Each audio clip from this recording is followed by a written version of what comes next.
Alrighty, y'all. Welcome to our first practice video. This is not required watching, but if you'd like a little bit more help or another worked example for definite and indefinite integration, you are in the right place. So because definite integration requires that we do indefinite integration, we're just going to do one problem that we do the definite integral for, but we're going to make sure that we are doing it in the two steps that are the indefinite integral and the definite integral, and I'll be super clear about those two steps so it's easy for us to see which is which. So first things first, what function should we integrate?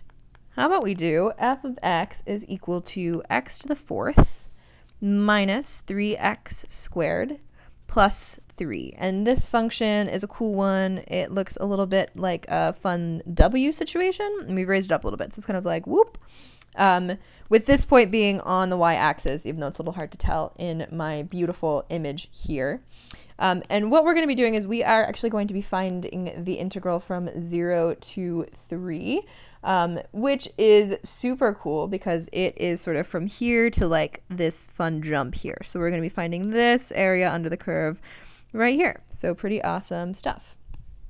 So what this means, again, we're going to be finding the area under the curve from 0 to 3.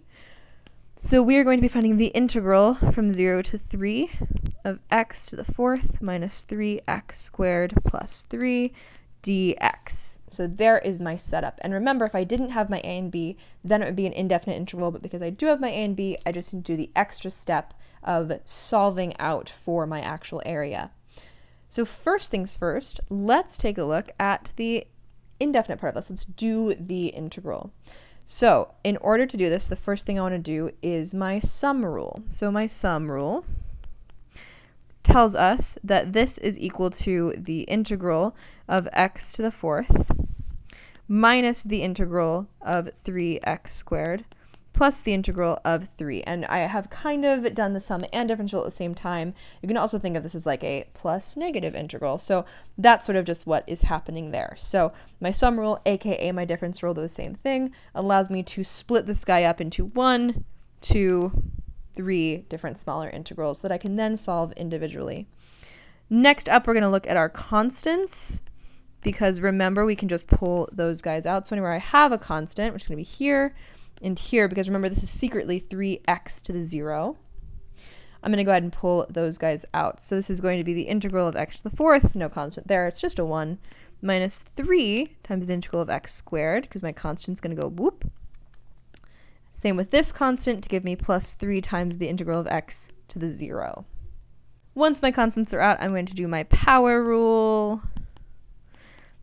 And remember, my power rule is the one with those weird ends in it that is going to sort of, let's go ahead and split this guy into green stuff and blue stuff and purple stuff. So we'll do green stuff first. So my power rule for my green stuff says that the integral of x to the fourth is equal to 1 over 4 plus 1, x to the 4 plus 1, which is equal to 1 over 5, x to the fifth.